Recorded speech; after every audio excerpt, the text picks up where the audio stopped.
Welcome to the House of Faith and Fashion, right here on the Connect Network TV on the CW. I'm your host, Toby Rubenstein, author of the best-selling series, The House of Faith and Fashion, and welcome to my home, where I bring the pages of my book to life with meaningful conversations about topics that matter in the fashion industry, the beauty industry, and beyond. My visitors today is just what you need for like a fresh face and a fresh new look or a fresh closet. And first up, we have refashion designer, the CEO and founder of Converted Closet, Kate McGuire, and another really good friend of mine. Kate is featured in both of my books. Her converted fashion couture houses were part of my Houghton Holy fashion shows that we did during New York Fashion Week. And also, she's part of a major TV show and dressing a character that we all love, Carrie Bradshaw. Also visiting is the former president of one of the top modeling agencies in the world, and the founder and CEO of a skincare line called Gleem Beauty. I wear it every day.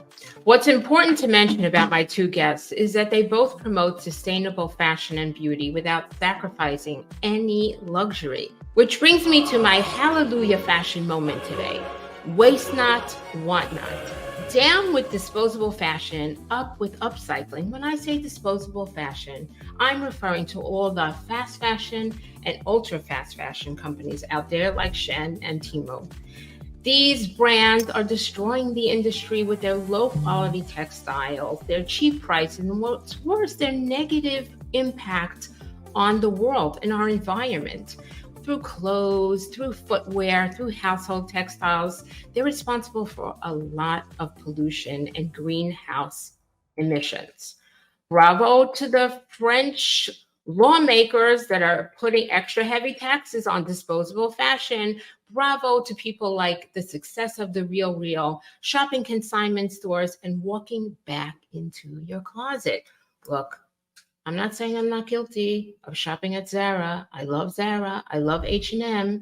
But Kate might just alter your next shopping trip or click to the cart experience. Stay tuned. Don't move, because up next is Kate, who I refer to as the Mary Poppins of refashioning. She is here to guide you towards a converted closet that's uniquely you.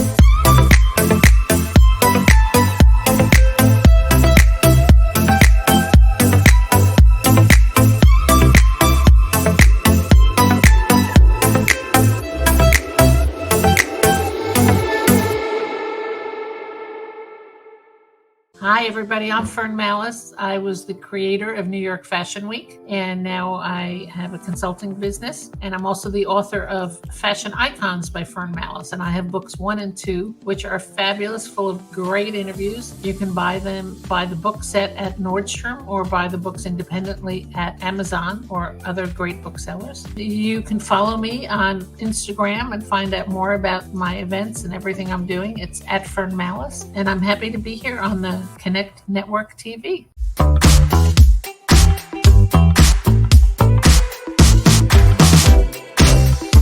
Welcome back to the House of Faith and Fashion.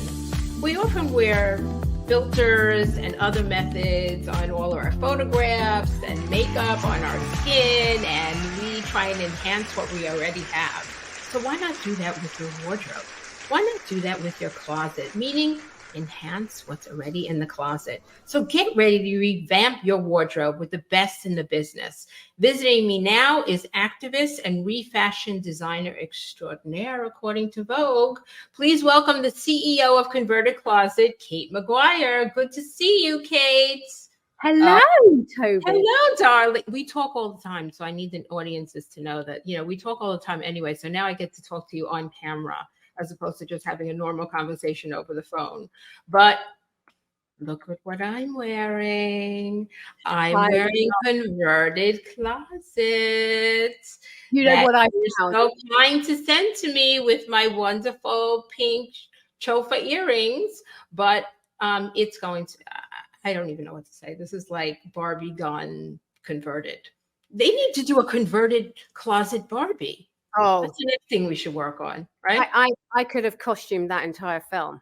Honestly, I know. So you started Converted Closet in 2016 to display your refashion designs and has been featured in fashion magazines like I said, Vogue, Glamour, I don't even know, all over the world, inspiring thousands of people to take their neglected garments and like bring them to life like a resurrection. So where did you first discover this talent of being who you are? I always loved magazines that came through with news. Like we used to get the Sunday newspapers and they'd have with these fashion magazines attached and I'd be straight in there.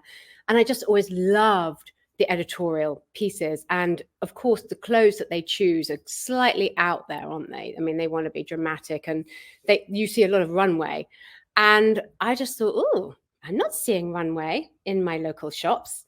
But I want it. And obviously, it's like a million miles away. I lived in Winchester in the UK, which it's not like the fashion runway of the world, put it that way. Mm-hmm. And so I just thought, well, let's just tweak what I've got and just make it more interesting. It wasn't necessarily copying what I was seeing, but I started with my parents' closets, particularly my dad's, because quite a few kind of oversized things. And I would just tweak them a bit. I think actually there is a fine line between doing this and restyling, which I think we'll talk about in a little bit. But you can style things to a point. Converting them is where you just sort of take it one step further. So really, I just wanted to take it one step further, and I started doing it with everything because why not? And I thought everyone was doing it, to be honest. Like, why wouldn't you? Well, you seem to be the kind of person that always wants to take things one step further. But you started as as a headhunter.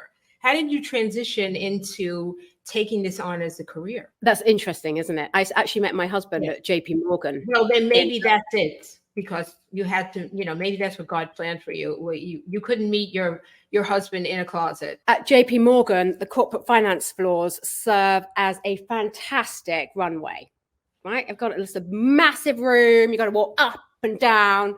So there was a real degree of fun in that for me. And I would I remember, I mean, I'm looking back thinking, God, did I really do that? But I do vividly remember thinking, oh, I'm going to do a sort of Evita look today.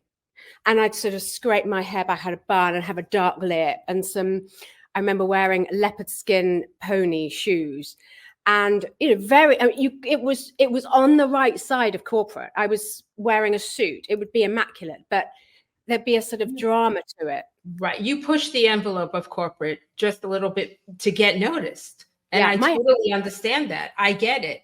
So tell us really, because you started that question, what's the difference between conversion and restyling? I know the difference, but explain to my audience what's the difference. When you restyle something, and I think it's really important to actually advocate restyling, because it's important that we all wear what we've got as much as we can for the planet. Yes. And so restyling is essentially taking something from your closet and thinking, okay, how many different ways can I wear this?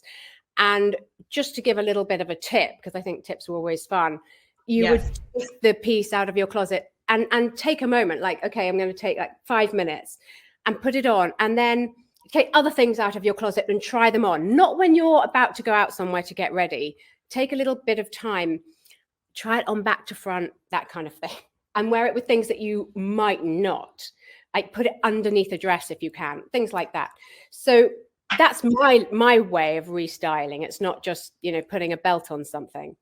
And then the difference is, I think where conversion comes into it, and I call it conversion and converting rather than upcycling, because I believe that the word upcycling was invented during a time when it was more like kind of make, do, and mend. You're bringing things that were kind of over up to a level of being okay. And now we're in a new paradigm. I think converting is there's less of a moral judgment on it. Upcycling also implies that there was something down below and you've pulled it up by cycling. I'm just thinking of it. I actually made this, but I think it was curtains. And I have to confess, someone else created this dress in one form. And I loved the fabric deeply, but I didn't like the way it was. So I converted it into this. Some of the parts are original, but I put the sleeves in a different place. And I changed the sleeve. I put elastic in the end, but I much prefer the sleeves rolled inside out and higher up because it's more flattering relative to the rest of the dress. So that's a sort of classic styling example. If I try this on in a shop and had the sleeves down here, I'm not buying that. No. It definitely adds. First of all, it adds power to your torso. So I understand.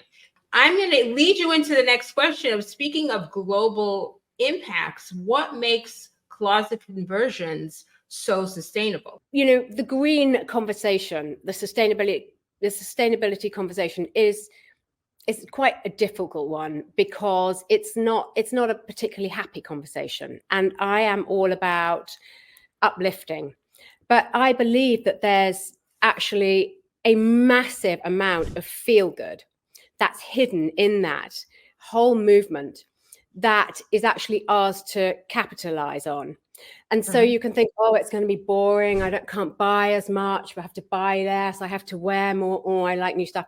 But actually, I believe that there's this wonderful little feel good sort of capsule almost that comes from it, where if you do that, you feel so good about doing. You kind of have to experience it, really. It's interesting. I don't come from like a green background. I'm not like a classic eco warrior. I've met people who've been doing it their whole lives. That's so not me.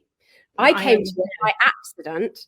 So what I learned along the way, and I took the time in COVID to go and study at Cambridge. And then when I came to the US, I went to Harvard because I realized if I'm going to, this is clearly my life's mission, something that I've been doing forever just because it's pure fun, now happens to be a major answer to the whole question of how we become sustainable with fashion, given that it's contributing 10%. I need to understand how exactly. And the Ellen MacArthur Foundation, if you're interested in that, is really the guru. That they create a fantastic paper, and every year pretty much with an update on the situation. And they have said, all the scientists, they propose that you have to wear the clothes more often. So that's one thing that we can all do to help. And I'm like, well, we've got to make it interesting for people. Like, going to put the same thing on. Everybody's addicted to getting the fashion fix. And, you've got to kind of go with it. You can't like try and get people unaddicted to it. It's not going to work. Let's give them something to be addicted to that's going to give them a fashion fix, but in a really clean way with that extra feel good. And I think that converting clothes is the way to do that. Your activism, your passion and activism, and your love of styling really made it onto the screen. How did you feel about that when you first read that you had that impact?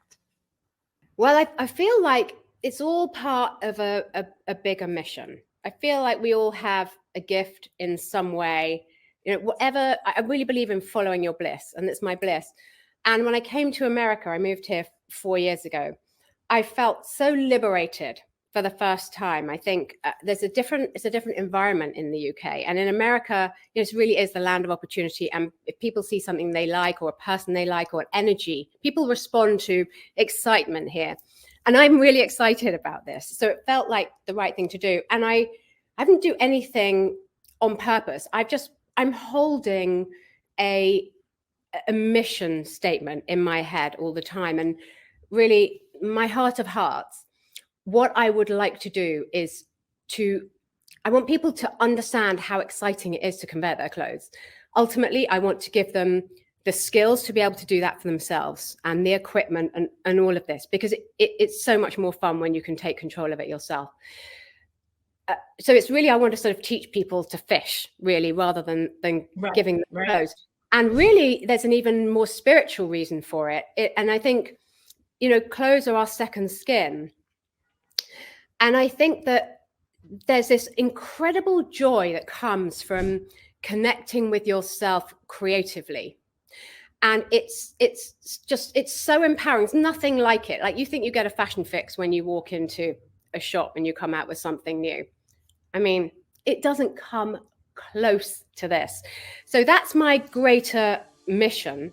And I'm just like incredibly grateful to the powers that be.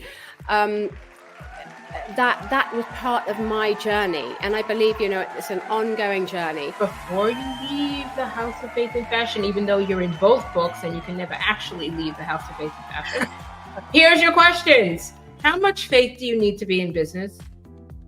Ooh, I think you need great faith.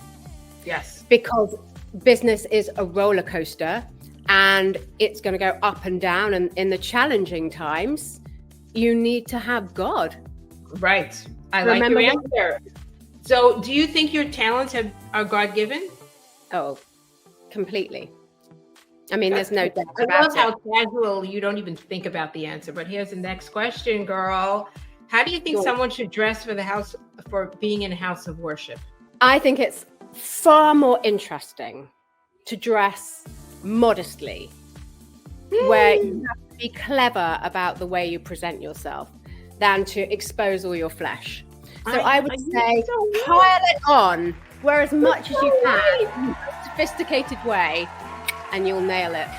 Find me at Converted Closet on Instagram. So it's at Converted Closet. I do a little bit of TikTok, but really, and I have some bits and pieces on my website, some blogs, some few how-tos. But my main channel is Instagram, and you must follow me because we've got some really exciting things coming up. So you must follow this woman. She is incredible. It's like she does the greatest reels at editing, and it's so fun how she transforms things. You're always welcome here. You're an institution in the House of Faith and Fashion. Don't go far, because when the House of Faith and Fashion returns, I'll be joined by the CEO of the all-natural skincare Gleem Beauty. She's here to discuss some sustainable beauty habits right after these messages. Kate McGuire, the founder of Converted Closet on Instagram. And if you like original clothes and would like to get the most out of your wardrobe, follow me for inspiration on Instagram, and I'll show you how. You'll never look back. You're watching the Connect Network. Welcome back to the House of Faith and Fashion. Right now, we're being joined by entrepreneur, esthetician, and founder and CEO of Gleem Beauty, Marlene Wallach. Good morning, Marlene. Good morning, Toby. It's great to be here. Thank you for having me. Oh, Marlene, I just want you to know, this never leaves me, okay? I am the real customer. I'm just not doing an interview. I'm telling you, this works. But Marlene, let's backtrack, because how do I know you? Marlene, you spent nearly 2 decades as the president of one of the top modeling agencies, Wilhelmina, and work with models of different ages and different sizes. Can you share some of your experiences working with Wilhelmina? Over the course of 20 years, I saw it all. First and foremost, I should talk about how the business changed. Yes. The business changed from five agencies to accessibility for everyone. Yes. There's so much more inclusivity. There's so much more diversity. And I really feel as if a lot of it comes from within. I feel that these young girls are now aware of their inner beauty and their inner selves. And it's an amazing transformation. It's the only industry I was in for 20 years, so I don't know how much change you see in industries, but I saw a tremendous change, as I'm sure you can attest to. I totally agree with you, and I see and applaud the diversity that is happening, or has continued to happen in the modeling agency. But now let's fast forward to your products. Can you tell us about Gleem Beauty products and what separates you from all the other skin products? I want to do a little rewind to when I had breast cancer. And I found that aloe vera was the only thing that I could tolerate. And it's really because of its bioavailability. It has over 75 active ingredients. And the point is that they reach down 7 layers of skin. And that's the beginning of my voyage to Gleem Beauty. You know, I had been at Wilhelmina for 2 decades, and I saw every possible skin condition. And I was always a skincare person, and just really wanted to do something clean and innovative.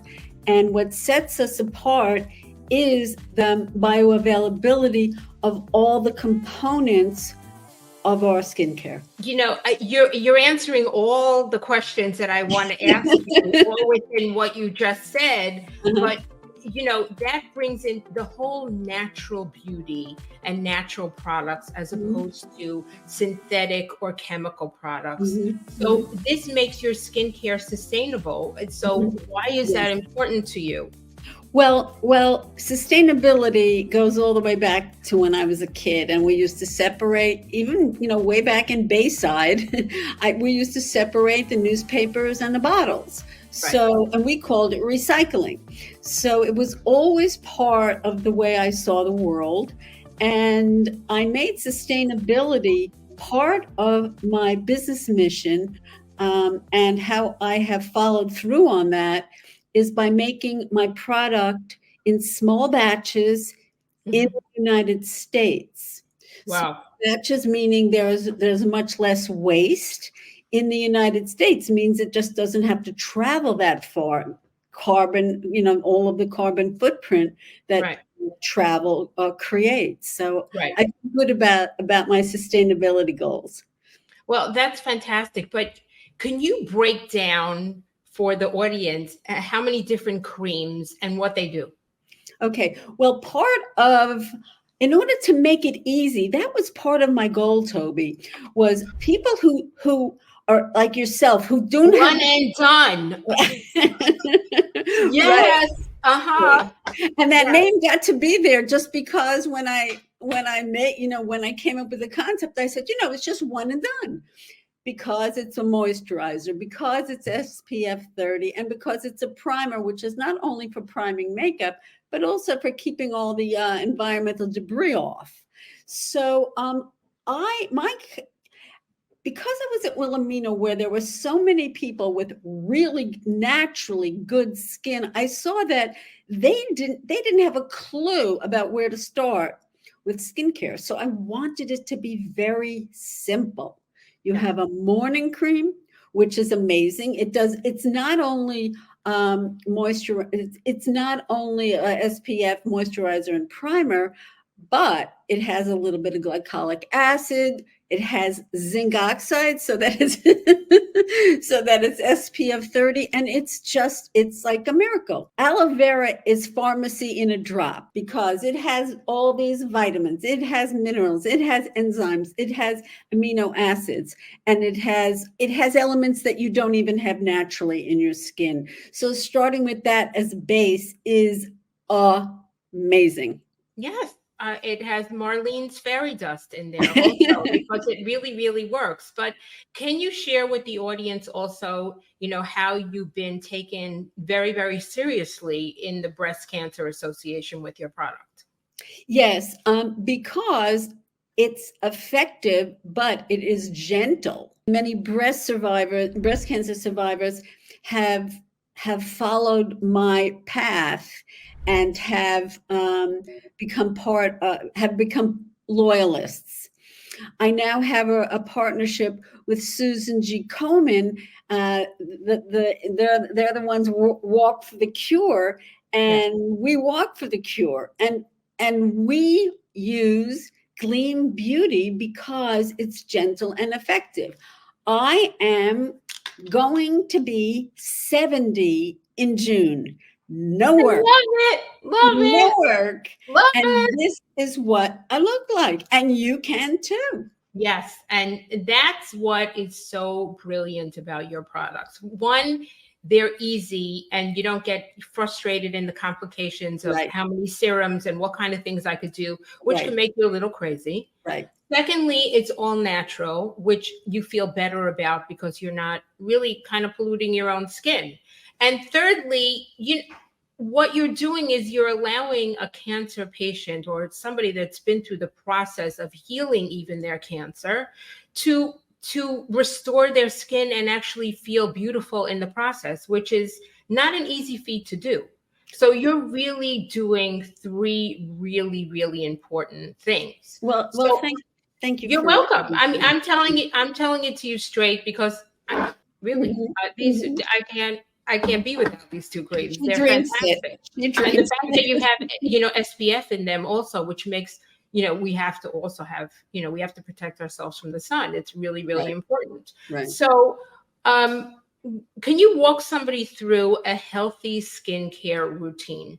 Yes. Well, a healthy skincare routine is washing and toning, cleansing and toning. And I have, I always suggest that you use skincare brushes, which you can go to my website and see them. They're fabulous. And they make you feel like you're caring for yourself. Self-care is so important in feeling good about yourself. So maybe you don't use them all the time. Maybe you're in too much of a rush.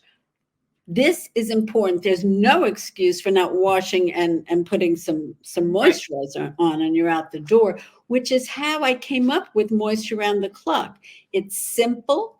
You cleanse and tone and you put on your moisturizer and you're out the door. You cleanse and tone, you put on your soft immersion moisturizer and you go to sleep. Plus, in the really cold weather, I personally layer.